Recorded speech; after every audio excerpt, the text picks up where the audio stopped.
اعوذ باللہ من الشیطان الرجیم، بسم اللہ الرحمن الرحیم۔ نولی فیکٹری کے معزز دوستو، السلام علیکم۔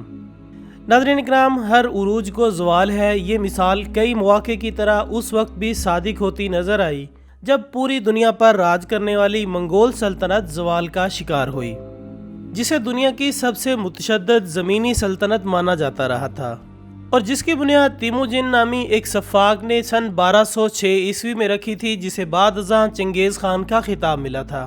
منگولیا میں خانہ بدوش قبائل کے اتحاد کے ذریعے تشکیل دی گئی یہ سلطنت دنیا کی تاریخی خونی جنگوں کی طرف راغب ہوئی۔ نتیجتاً اس سلطنت نے تقریباً 12 ملین مربع میل کا فاصلہ طے کیا، جس کا احاطہ یورپ سے بحیرہ جاپان تک اور سائبیریا سے ایرانی سطح مرتفع تک تھا۔ اس طرح اس وحشی قوم نے اپنی دہشت کے سبب چند دہائیوں میں ہی دنیا کو اپنی لپیٹ میں لے لیا۔ اس کے بعد کرۂ ارض کے باسیوں نے اس بات کو تسلیم کر لیا کہ ان وحشیوں سے مقابلہ کرنا ناممکن ہے، اور ان کی وحشیانہ طرز لڑائی نے دنیا کو باور کروا دیا کہ منگول ناقابل شکست ہیں، کیونکہ پہلے تو انہوں نے خوارزمی سلطنت کو ختم کیا اور پھر 500 سال سے زائد قائم خلافت عباسیہ کو اپنے ظلم و ستم کا شکار کر کے ختم کر دیا۔ ان ظالموں نے جہاں خوارزم میں کھوپڑیوں کے مینار بنائے تو وہیں بغداد میں اتنا خون بہایا کہ گلیوں میں کیچڑ اور تعفن کے باعث عرصہ دراز تک پرندوں کی بھرمار رہی، اور سب سے بڑھ کر اس کرۂ ارض پر مسلم دنیا کی بنیادیں ہلا دینے والا اور کڑی آزمائش والا وقت اگر کوئی گزرا ہو تو وہ یہی تھا جب مسلمان نفسیاتی طور پر کسی مقابلے کے قابل نظر نہ آتے تھے، کیونکہ پے در پہ تباہیوں کا شکار ہونے والی اسلامی سلطنتوں نے مسلمانوں کو اندر سے ہلا دیا تھا۔ لیکن پھر بھی مایوسی کو بالائے طاق رکھتے ہوئے مسلم دنیا کی نظریں مصر میں قائم مملوک سلطنت پر جمی تھیں، جبکہ منگولوں کا اگلا ہدف بھی یہی مسلم ریاست تھی، جس کی شکست مسلمانوں کے سیاسی وجود میں آخری کیل ثابت ہوتی، جبکہ مصری ممالک بھی اس خوفناک خطرے کا پورا ادراک رکھتے تھے، اور یہ بات بخوبی جانتے تھے کہ یہ ظالم منگول اب ادھر کا ہی رخ کریں گے۔ لہٰذا تمام قسم کی تیاریاں کیے مصری مملوک انتظار کرنے لگے، جس کے بعد ستمبر سن 1260 میں عین جالوت کے مقام پر یہ خون ریز معرکہ شروع ہوا۔ یاد رہے دوستو کہ اس میدان کو عین جالوت اس لیے کہا جاتا ہے کہ یہاں حضرت داؤد علیہ السلام نے جالوت نامی ایک ظالم اور جابر بادشاہ کو شکست دی تھی۔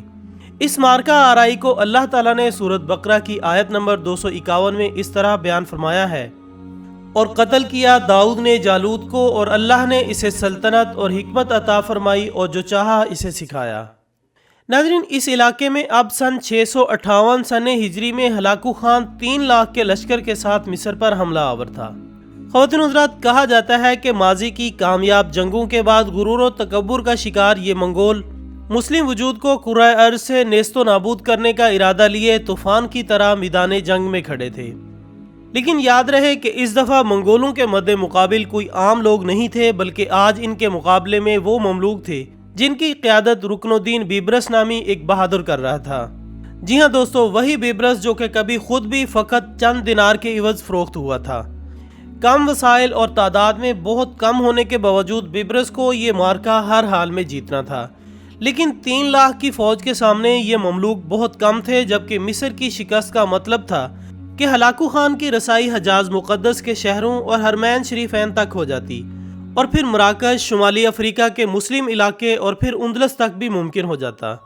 لیکن اس موقع پر اللہ عز و جل کا کرم ہوا اور اس کی رحمت نے عالم اسلام کو بچا لیا، کیونکہ یکایک ایک معجزہ رونما ہوا اور ہلاکو خان کو اپنی فوج کا ایک بڑا حصہ لے کر قراقرم واپس جانا پڑا۔ جی ہاں ناظرین، جہاں مصری مملوکوں نے منگولوں کو گاجر مولی کی طرح کاٹ کر رکھ دیا، وہیں دوسری جانب قراقرم کے چوتھے خاقان اعظم منگو خان کا انتقال ہو گیا، اور دنیا بھر سے تاتاری شہزادے قراقرم کے مرکزی جرگے، جسے قرولتائی کہا جاتا تھا، اس میں شرکت کرنے کے لیے قراقرم روانہ ہو گئے۔ لہٰذا ہلاکو خان نے اپنے نائب قطبغہ خان کو 20,000 کا لشکر سونپ کر واپس قراقرم کی راہ اختیار کی، جبکہ ہلاکو خان کی روانگی کے بعد دونوں لشکروں میں عددی توازن تقریباً برابر ہو گیا، کیونکہ تاتاری لشکر کا بڑا حصہ ہلاکو خان اپنے ساتھ لے گیا تھا۔ دوسری جانب عملی طور پر افواج کی کمان رکن الدین بیبرس کے پاس تھی، اور بیبرس تاتاریوں کے قصے سن کر کہا کرتا تھا کہ وقت آنے پر ہم ان وحشیوں کو بتائیں گے کہ صرف وہی لڑنا نہیں جانتے، بلکہ دنیا میں کچھ ایسے لوگ بھی ہیں جو ان کی گردنیں دبوچ سکتے ہیں۔ جبکہ ادھر قتبغہ خان کو ہلاکو خان کی طرف سے واضح ہدایات تھیں کہ اس کی واپسی تک اس جگہ قیام کرے اور مصر پر ہرگز حملہ آور نہ ہو۔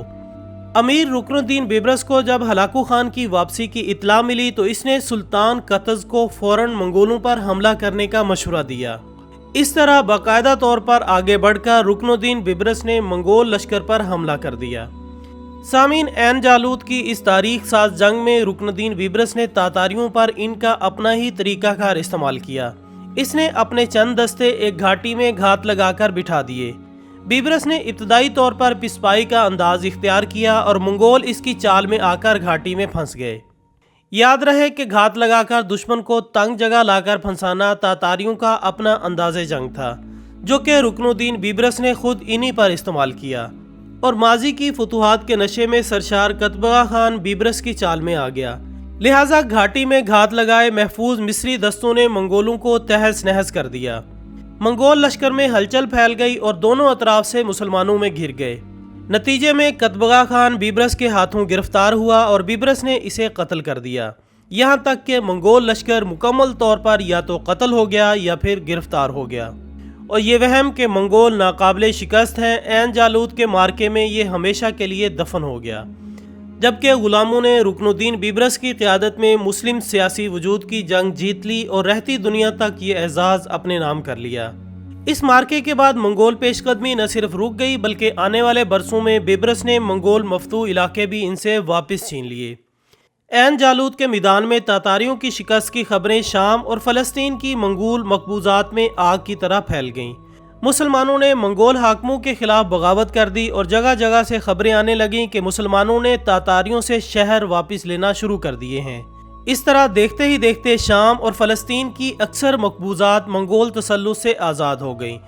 یوں منگولیا سے اٹھنے والی کالی آندھی 40 سال تک مظلوم مسلمانوں کا خون پی کر سن 1260 میں عین جالوت کے میدان میں رکن الدین بیبرس کے ہاتھوں اپنے انجام کو پہنچ گئی۔